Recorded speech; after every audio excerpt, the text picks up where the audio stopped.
नमस्कार दोस्तों। तो हमने शुरू किया है पार्टनरशिप यानी साझेदारी। तो प्रीवियस लेक्चर में हमने पार्टनरशिप के कुछ बेसिक क्वेश्चन सॉल्व किए थे। तो आज के लेक्चर में भी हम कुछ बेसिक क्वेश्चन ही सॉल्व करने वाले हैं। तो आइए देखते हैं हमारा फर्स्ट क्वेश्चन। तो देखो, क्वेश्चन में हमें गिवन है A started a business with an investment of ₹50,000। After 6 months B join him with capital of ₹60,000 and after another 3 months C join them with capital of ₹70,000। The profits at the end of the year are ₹19,500. Find the share of profits earned by A. ए ने 50,000 रुपए के निवेश के साथ एक व्यवसाय शुरू किया। 6 महीने बाद भी 60,000 रुपए की पूंजी के साथ उनके साथ जुड़ जाता है और अन्य 3 महीने के बाद से 70,000 रुपए की पूंजी के साथ उनके साथ जुड़ जाता है। वर्ष के अंत में लाभ 19,500 रुपए है। ए द्वारा अर्जित लाभ का हिस्सा क्या है, हमें क्वेश्चन में पूछा है। तो देखो यहाँ पर क्वेश्चन में 3 पर्सन है, ए, बी और सी। तो देखो यहाँ पर ए ने इन्वेस्ट किए 50,000, कितने 50,000, और बी ने इन्वेस्ट किए 60,000, कितने 60,000, और सी ने इन्वेस्ट किए 70,000, कितने 70,000। और क्वेश्चन में हमें गिवन है the profit at the end of the year are ₹19,500। वर्ष के अंत में लाभ 19,500 रुपए है। तो देखो यहाँ पर ए ने बिजनेस स्टार्ट किया और अंत तक रहा, यानी ए ने 1 साल के लिए यहाँ पर इन्वेस्टमेंट किए। कितने 1 साल के लिए, 1 साल यानी होता है 12 महीने यानी 12 मंथ। तो देखो यहाँ पर ए ने इन्वेस्टमेंट किए 12 मंथ के लिए, और देखो यहाँ पर बी 6 महीने बाद आया है। बी ने बिजनेस 6 महीने बाद यहाँ पर ज्वाइन किया है। तो यहाँ पर बी ने कितने मंथ के लिए इन्वेस्टमेंट की है, तो बी ने किए यहाँ पर 12 माइनस 6 इक्वल टू 6 मंथ के लिए यहाँ पर इन्वेस्टमेंट की है। तो देखो यहाँ पर सी बी के 3 महीने बाद आया है। सी ने बी के 3 महीने बाद इन्वेस्टमेंट की है। तो सी ने कितने मंथ के लिए इन्वेस्टमेंट की है, तो सी ने 12 माइनस 6 माइनस 3, यानी यहाँ पर 12 माइनस 6 इक्वल टू 6, 6 माइनस 3 तो 3। तो सी ने 3 महीने के लिए इन्वेस्टमेंट किए। कितने 3 महीने के लिए। तो देखो यहाँ पर ये 4 जीरो सी, ये 4 जीरो कैंसल, और यहाँ पर होगा 3 1 जा, यहाँ पर होगा 3 2 जा, और यहाँ पर होगा 3 4 जा। तो देखो यहाँ पर होगा 5 4 जा 20, यहाँ पर होगा 6 2 जा 12, और यहाँ पर होगा 7 1 जा 7। तो देखो यहाँ पर ए बी सी के प्रॉफिट का रेशियो है 20:12:7। क्या है 20:12:7। और ए बी सी का टोटल प्रॉफिट है 20 प्लस 12 प्लस 7 इक्वल टू 39। ये है टोटल प्रॉफिट। और एक्चुअल में टोटल प्रॉफिट कितना है, तो एक्चुअल में टोटल प्रॉफिट है 19,500। कितना 19,500 ये एक्चुअल में इनका टोटल प्रॉफिट। तो देखो यहाँ पर 39 1 जा, और यहाँ पर 39 5 जा होता है 195। तो यहाँ पर 1 की वैल्यू है 500। क्या है 1 की वैल्यू है 500। और क्वेश्चन में हमें पूछा है कि प्रॉफिट में ए का शेयर कितना होगा। प्रॉफिट में ए का शेयर कितना होगा। तो देखो यहाँ पर प्रॉफिट में ए की वैल्यू क्या है 20, कितनी है 20। देखो यहाँ पर हमें पता है कि 1 की वैल्यू है 500, और यहाँ पर हमें 20 की वैल्यू फाइंड करनी है। तो देखो यहाँ पर होगा 500 मल्टीप्लाई बाय 20 इक्वल टू होगा 10,000। कितना होगा 10,000, यानी प्रॉफिट में ए का शेयर है 10,000, यानी option B is the right answer. तो अब हम देखेंगे हमारा नेक्स्ट क्वेश्चन। तो देखो क्वेश्चन में हमें गिवन है A starts a taxi service by investing ₹25 lakh. After 3 months, B joined the business by investing ₹40 lakh. Then 4 months after B joined, C joined them by investing ₹50 lakh. 1 year after they started the business, they altogether make 2,73,000 in profit. What is C's shares of the profit? A 25 lakh रुपए का निवेश कर एक taxi सेवा शुरू करता है। 3 महीने बाद बी 40 लाख रुपए का निवेश कर व्यापार से जुड़ता है। फिर बी के जुड़ने के 4 महीने बाद सी भी 50 लाख रुपए का निवेश कर उनके साथ जुड़ता है। ए के व्यापार शुरू करने के 1 वर्ष बाद उन सभी ने मिलकर 2,73,000 रुपए का लाभ कमाया। लाभ में सी का हिस्सा क्या होगा, हमें क्वेश्चन में पूछा है। तो देखो यहाँ पर क्वेश्चन में 3 पर्सन है, ए, बी और सी। तो देखो यहाँ पर ए ने इन्वेस्ट किए 25 लाख। कितने 25 लाख। बी ने इन्वेस्ट किए 40 लाख। कितने 40 लाख। और सी ने इन्वेस्ट किए 50 लाख। और क्वेश्चन में हमें गिवन है 1 year after they started the business, they altogether make 2,73,000 rupees in profit. यानी यहाँ पर हमें एक साल का प्रॉफिट गिवन है, तो ये बिजनेस एक साल का है। तो देखो यहाँ पर ए ने बिजनेस स्टार्ट किया और ए बिजनेस में अंत तक रहा, यानी पूरे एक साल तक रहा। एक साल यानी होता है 12 महीने यानी 12 मंथ। तो देखो यहाँ पर ए ने 12 मंथ के लिए यहाँ पर इन्वेस्टमेंट की, कितनी 12 मंथ के लिए। और बी यहाँ पर बिजनेस में 3 महीने बाद आया। कब आया? 3 महीने बाद। तो बी बिजनेस में कितने मंथ के लिए रहेगा? तो यहाँ पर होगा 12 माइनस 3 इक्वल टू 9। तो यहाँ पर बी 9 मंथ के लिए बिजनेस में रहेगा, यानी बी ने 9 मंथ के लिए यहाँ पर इन्वेस्टमेंट की।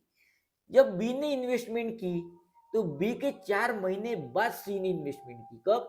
बी के 4 महीने बाद। तो सी कितने मंथ के लिए इन्वेस्टमेंट करेगा? तो यहाँ पर होगा 9 माइनस 4 इक्वल टू 5। तो यहाँ पर सी ने 5 मंथ के लिए इन्वेस्टमेंट की, 5 मंथ के लिए। तो देखो यहाँ पर 5 1 जा, यहाँ पर होगा 5 8 जा, और यहाँ पर होगा 5 5 जा। तो देखो यहाँ पर 12 5 जा होगा 60, यहाँ पर 8 9 जा 72, और यहाँ पर होगा 50। तो तीनों वैल्यूज को हम 2 से डिवाइड कर सकते हैं। 60 को अगर आप 2 से डिवाइड करोगे तो यहाँ पर आएगा 60 डिवाइडेड बाई 2 तो 30। 72 को अगर आप 2 से डिवाइड करोगे तो यहाँ पर आएगा 36, और 50 को अगर आप 2 से डिवाइड करोगे तो यहाँ पर आएगा 25। तो देखो यहाँ पर ए, बी और सी का यहाँ पर प्रॉफिट रेशियो है 30:36:25। तो देखो यहाँ पर ए बी सी का टोटल प्रॉफिट है 30 प्लस 36 प्लस 25 इक्वल टू 91, और एक्चुअल में टोटल प्रॉफिट है 2,73,000। तो देखो यहाँ पर 2,73,000। तो देखो यहाँ पर होगा 91 1 जा, और 91 3 जा होता है 273। तो देखो यहाँ पर 1 की वैल्यू आएगी 3000। कितनी आएगी? 3000। तो यहाँ पर 1 की वैल्यू आएगी 3000। और हमें क्या पूछा है? यहाँ पर हमें क्वेश्चन में पूछा है कि प्रॉफिट में सी का शेयर कितना होगा। तो 1 की वैल्यू हमें पता है 3000, और सी का शेयर है यहाँ पर 25। कितना है सी की वैल्यू? सी की वैल्यू 25। तो यहाँ पर हमें 25 की वैल्यू फाइंड करनी है। तो यहाँ पर अगर हमें 25 की वैल्यू फाइंड करनी है तो हम करेंगे 3000 को 25 से मल्टीप्लाई, तो आएगा आपका 75,000। कितना? 75,000। तो देखो यहाँ पर सी का प्रॉफिट में शेयर है 75,000, यानी option C is the right answer. तो अब हम देखेंगे हमारा नेक्स्ट क्वेश्चन। तो देखो क्वेश्चन में हमें गिवन है A and B started a business investing amount of rupees 92,500 and rupees 1,12,500 respectively. If B shares in the profit earned by them is rupees 9,000, what is the total profit earned by them together? A और B ने क्रमशः 92,500 रुपए और 1,12,500 रुपए की राशि से व्यवसाय शुरू किया। यदि इनके द्वारा अर्जित लाभ में बी का हिस्सा 9,000 रुपए है तो उन दोनों द्वारा अर्जित किया हुआ कुल लाभ कितना है, ये हमें क्वेश्चन में पूछा है। तो देखो यहाँ पर दो पर्सन है ए और बी। तो देखो यहाँ पर ए ने इन्वेस्ट किए 92,500, कितने? 92,500, और बी ने इन्वेस्ट किए 1,12,500। तो देखो यहाँ पर ये जीरो से ये जीरो कैंसल। अगर आप 925 को अगर आप 25 से डिवाइड करोगे तो यहाँ पर आएगा 37, और यहाँ पर आप 1125 को अगर 25 से डिवाइड करोगे तो यहाँ पर आएगा 45। तो देखो यहाँ पर ए और बी का यहाँ पर प्रॉफिट का यहाँ पर रेशियो है 37:45। तो देखो यहाँ पर बी का शेयर है 45 और एक्चुअल में बी का शेयर है 9,000। कितना है? 9,000। तो देखो यहाँ पर 45 1 जा और 45 2 जा होता है 90। तो यहाँ पर 1 की वैल्यू है 200। क्या है? 1 की वैल्यू 200। तो देखो यहाँ पर 1 की वैल्यू है 200, और हमें ए और बी का यहाँ पर टोटल प्रॉफिट पूछा है। तो टोटल प्रॉफिट है 37 प्लस 45 इक्वल टू होता है 82। 37 प्लस 45 इक्वल टू 82। तो यहाँ पर हमें 82 की यहाँ पर वैल्यू पूछी है। कितनी? 82 की।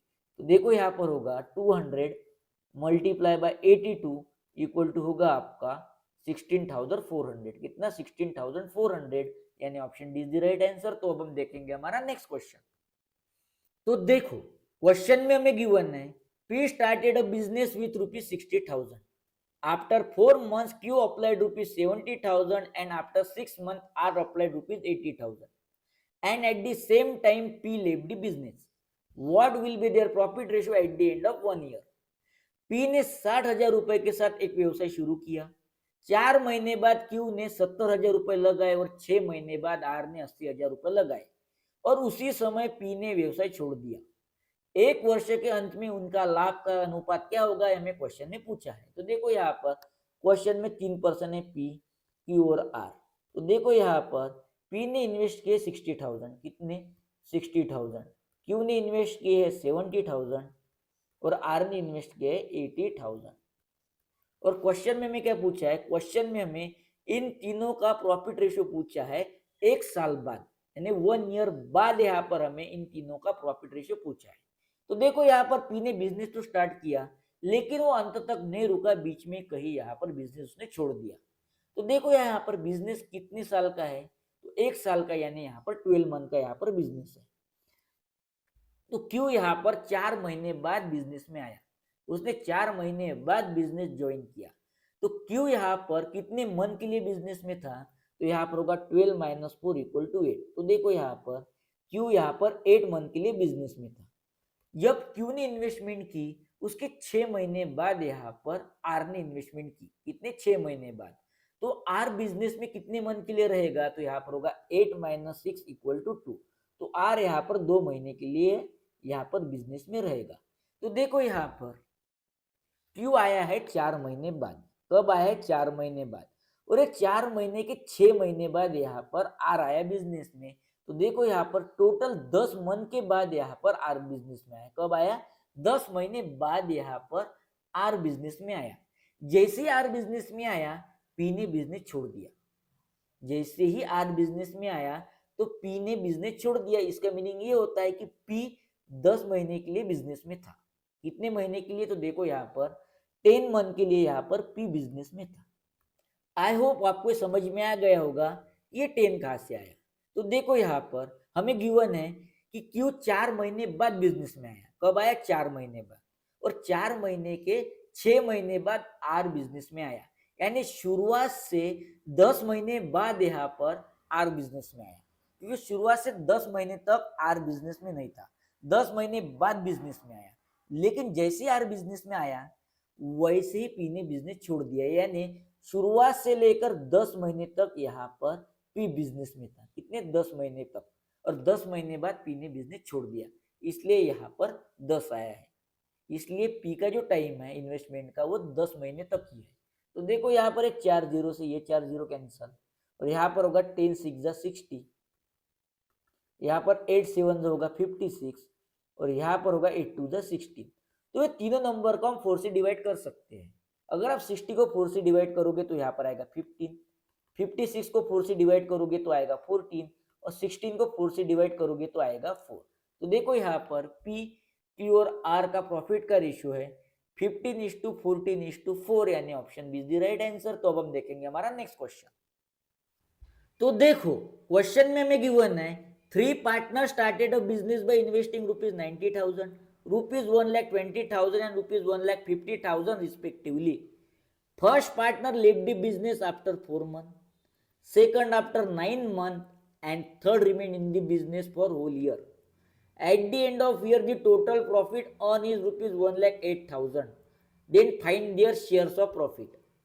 3 साझेदार क्रमशः 90,000, 1,20,000 तथा 1,50,000 रुपए का निवेश करके एक व्यापार शुरू करते हैं. पहला साझेदार 4 महीने तक, दूसरा 9 महीने तक तथा तीसरा पूरे वर्ष भर व्यापार में रहा. यदि वर्ष के अंत में कुल लाभ 1,08,000 रुपए हो तो तीनों साझेदारों को कितने कितने रुपए प्राप्त हो गए, ये हमें क्वेश्चन में पूछा है. तो देखो यहाँ पर क्वेश्चन में 3 पार्टनर्स है, तो हम मान लेंगे A, B और C. तो देखो यहाँ पर A ने इन्वेस्ट किए 90,000. कितने? 90,000. B ने इन्वेस्ट किए 1,20,000. कितने? 1,20,000. और C ने इन्वेस्ट किए 1,50,000. कितने? 1,50,000. और क्वेश्चन में हमें गिवन है कि first partner left the business after 4 month, यानी पहले पार्टनर ने 4 महीने बाद बिजनेस छोड़ दिया, यानी वो बिजनेस में 4 मंथ तक रहा, 4 महीनों तक रहा। बी ने 9 महीने बाद बिजनेस छोड़ा, यानी बी 9 महीने तक बिजनेस में रहा। और हमें गिवन है कि तीसरा जो पार्टनर है वो अंत तक बिजनेस में रहा, यानी पूरे साल तक बिजनेस में रहा। तो देखो यहाँ पर 1 ईयर यानी होता है 12 महीने यानी 12 मंथ। तो देखो यहाँ पर सी 12 मंथ तक बिजनेस में रहा। तो देखो यहाँ पर 4 जीरो से ये 4 जीरो कैंसल, और यहाँ पर होगा 3 4 जा 12, 3 3 जा 9, और यहाँ पर होगा 3 3 जा 9। तो देखो यहाँ पर होगा 4 3 जा 12, 12 3 जा 36, और 15 4 जा 60। तो देखो यहाँ पर ये तीनों नंबर को हम 12 से डिवाइड कर सकते हैं। तो देखो यहाँ पर होगा 12 1 जा 12, यहाँ पर होगा 12 3 जा 36, और यहाँ पर होगा 12 5 जा 60। तो देखो यहाँ पर ए बी सी का यहाँ पर प्रॉफिट का रेशियो है 1:3:5। क्या है? 1:3:5। और ए बी सी का टोटल प्रॉफिट है 5 + 3 8, 8 + 1 9। कितना है? 9। और एक्चुअल में टोटल प्रॉफिट है 1,08,000। कितना? 1,08,000। तो देखो यहाँ पर 9 1 जा 9, और यहाँ पर होता है 9 12 जा होता है यहाँ पर 108। तो देखो यहाँ पर 1 की वैल्यू है 12,000। कितनी है? 12,000। और हमें यहाँ पर ए बी और सी के प्रॉफिट में शेयर कितना है वो हमें फाइंड करना है। तो देखो यहाँ पर ए की वैल्यू है 1, और 1 की वैल्यू हमें पता है 12,000। तो देखो यहाँ पर ए का शेयर है 12,000, बी की वैल्यू क्या है 3, बी की वैल्यू है 3, और 1 की वैल्यू हमें पता है जो है 12,000। तो 3 की वैल्यू क्या होगी? 12,000 मल्टीप्लाई बाय 3, तो 36,000। कितनी? 36,000। तो देखो यहाँ पर सी की वैल्यू हमें पता है जो है 5। क्या है? 5। तो हमें यहाँ पर 5 की वैल्यू फाइंड करनी है। 1 की वैल्यू है 12,000, तो 5 की वैल्यू होगी 12,000 मल्टीप्लाई बाय 5 इक्वल टू 60,000। क्या होगी? 60,000। तो देखो यहाँ पर ए का शेयर है 12,000, बी का है 36,000, और सी का है 60,000, यानी हमारा आंसर होगा ऑप्शन ए। क्या होगा? Option is the right answer. तो हमने आज जितने भी क्वेश्चन सॉल्व किए हैं वो क्वेश्चंस आपको अच्छी तरीके से समझ में आ गए होंगे। तो आज की सेव हम यही समाप्त करते हैं। मिलते हैं नेक्स्ट लेक्चर में। तब तक के लिए love you, good bye, take care, जय हिंद।